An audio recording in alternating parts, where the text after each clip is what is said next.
തുളസി, കുട്ടേട്ടൻ എവിടെ? അത്താഴ പൂജ കൂടി കഴിഞ്ഞേ വരും. ജപിക്കാനിരിക്കുമ്പോ ഈ ഭസ്മം തൊടാൻ പറഞ്ഞയച്ചിട്ടുണ്ട്. ഞങ്ങൾ പോയിട്ട് വരാം. ശരി.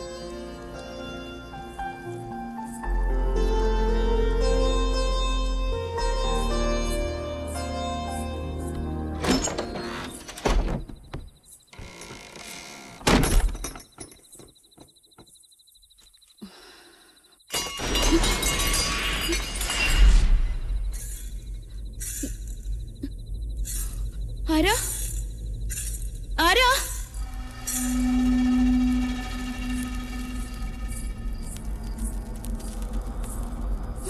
ആരാ? ആരാ വിളക്ക് കെടുത്തിയത്?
എനിക്ക് വേണ്ടത് ബുദ്ധിയുറക്കാൻ ഇപ്പോഴും സാരസ്വതം സേവിച്ചുകൊണ്ടിരിക്കുന്ന പരികർമ്മി കുട്ടികളെയല്ല. അതറിയില്ലേ നിനക്ക്? എവിടെയവൻ? നിന്റെയൊക്കെ വാദ്യാർ എനിക്കൊന്ന് കാണണവനെ ഇങ്ങോട്ട് വിളിക്കുക. ഗിരീശനല്ല, താത്രി. ഞാൻ ആവാഹിച്ചു വരുത്തിയ മണിയങ്കോട്ടെ താത്രി, സാവിത്രി എന്ന രക്തരക്ഷസ്. ഗിരീശ! അയ്യോ, മാധവേട്ടനോ? ഇവിടെ നിൽപ്പുണ്ടായിരുന്നോ? ഞാൻ കണ്ടില്ല. ഞാൻ ഇവരോട് പറയായിരുന്നു മാധവേട്ടൻ എന്റെ ശത്രു അല്ലാന്ന്. അല്ല, അതാണ് സത്യം. മിത്ര എന്റെ പെങ്ങളല്ലേ, അവളുടെ ദൈവമല്ലേ മാധവേട്ടൻ. പട്ടാഴി മാധവൻ എന്റെ അളിയനാന്ന് പറയുന്നതിൽ എനിക്കെന്നും അന്തസ്സാ.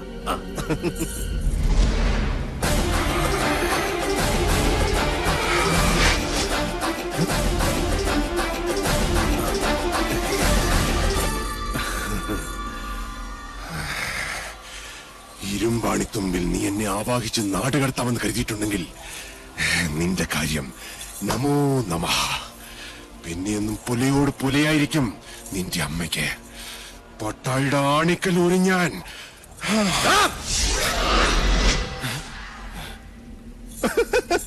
മാധവേട്ടൻ എന്നെ വല്ലാണ്ട് തെറ്റിദ്ധരിച്ചിരിക്കുക. ഞാൻ ഇവിടെ വന്ന് നിങ്ങളെ കണ്ടൊരു സങ്കടം പറയാൻ വന്നതാ. പട്ടാഴിയിലെ പൊന്നുംകുടത്തിന് ഇനി എന്തിനാ ചെമ്പ്രയിൽ ഒരു പൊട്ട്? ഈ വീട് എനിക്ക് വിട്ടുതാ മാധവേട്ട. പട്ടാഴിയിലെ കർണനോടല്ലേ ഞാൻ എന്റെ ആഗ്രഹം പറയുന്നത്. സാധിച്ചു തരണം. കൊതിച്ചുപോയി.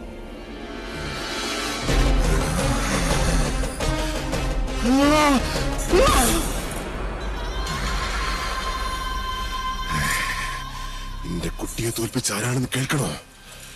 പട്ടാഴി കുഞ്ഞുണ്ണി. എവിടെയും അവൻ എന്റെ ഗിരിയെ വെട്ടി. അവനെ ഞാൻ ഇവിടെ കൊണ്ടുവന്ന് കുളത്തിൽ ചവിട്ടി താഴ്ത്തി കൊന്നു.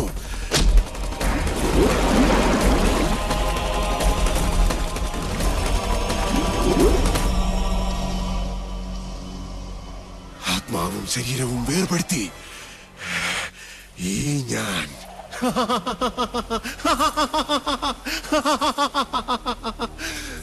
മണിയൻകോട്ടു സാവിത്രി. അതിന് പകരം ചോദിക്കാമെന്ന് നിനക്ക് ഞാൻ വെളിപ്പെട്ടു. ആദികേശവനെ കൊന്ന് ലക്ഷണം കാണിച്ചു. മനസ്സിലായോ നിനക്കെന്റെ ശക്തി?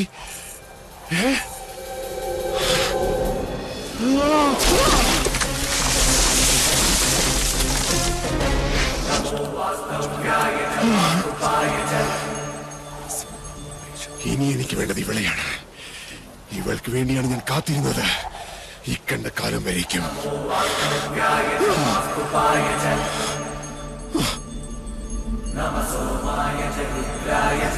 അക്ഷരലക്ഷം മന്ത്രങ്ങൾ ഉരുവിട്ട് മന്ത്രസിദ്ധി കൈവന്ന മാധവേട്ടൻ ആവാഹിച്ചാൽ സാവിത്രിക്ക് വരേണ്ടി വരും. കൊല്ലരുത് പാവത്തിന്. കുട്ടിക്കാലം മുതലേ എന്റെ ജീവനാ സാവിത്രി.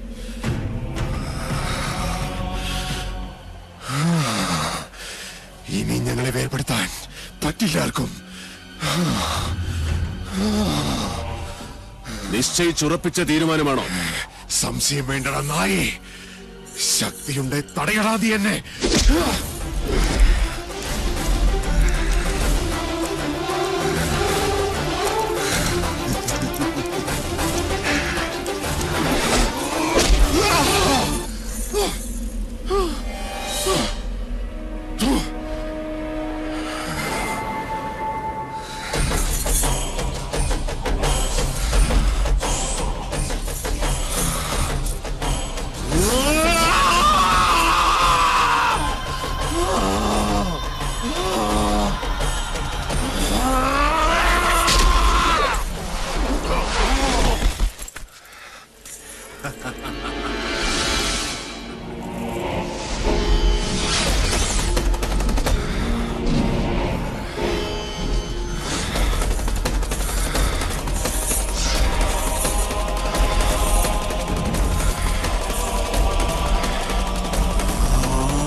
ക്രൂരൻ മാത്രമല്ല, പേഴ്സണാലിറ്റി ഡിസോർഡറുള്ള ഒരു രോഗി കൂടിയാണ് നീ.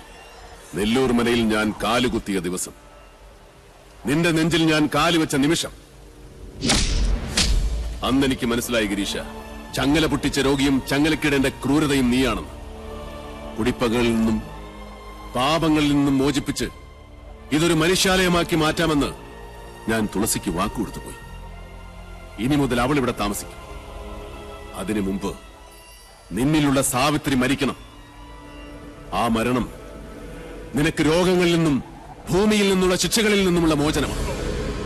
ഹിംസ ദുഷ്ടനിഗ്രഹത്തിനാണെങ്കിൽ അത് ധർമ്മമാണ്, മനുഷ്യധർമ്മം. പറിച്ചെടുക്കുകയാണ് ഞാൻ അവളെ.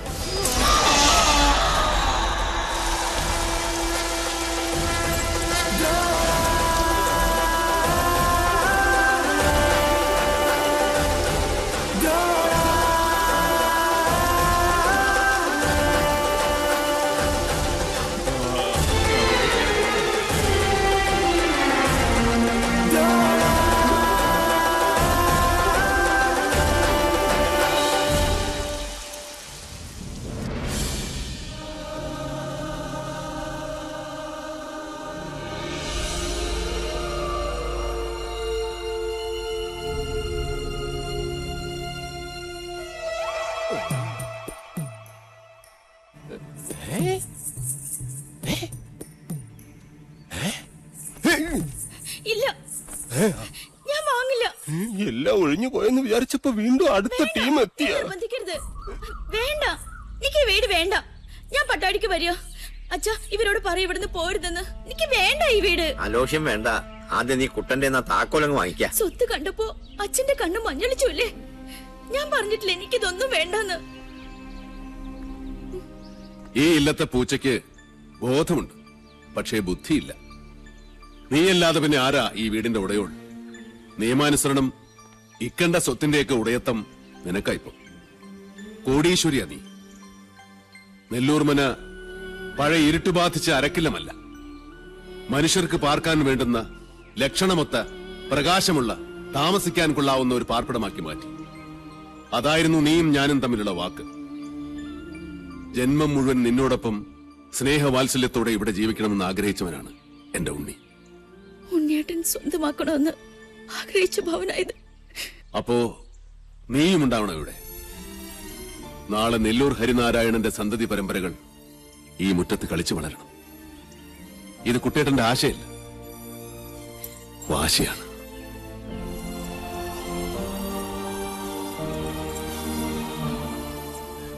എല്ലാരും പോകാനുള്ള പരിപാടിയാ. ഇത് തന്നെ അവസരം. ഇനി ഒട്ടും സമയം കളയണ്ട, നമുക്ക് വേഗം പോകാം. വരട്ടെ. ഇനി ആര് വരാൻ? ശാരണി മാമേ, പൊട്ടിയ ഓട് മാറ്റാനും ഒരു കൊളുത്തുറപ്പിക്കാനും ഒക്കെ ഇവൻ ധാരാളം മതി. അതിലൊക്കെ ഇവൻ കേമന. അതുകൊണ്ട് ശാരണി മാമയ്ക്ക് ഒരു കയ്യാളായിട്ട് ഇവൻ ഇവിടെ നിൽക്കട്ടെ. അയ്യോ എന്ന് പറഞ്ഞ ഞാൻ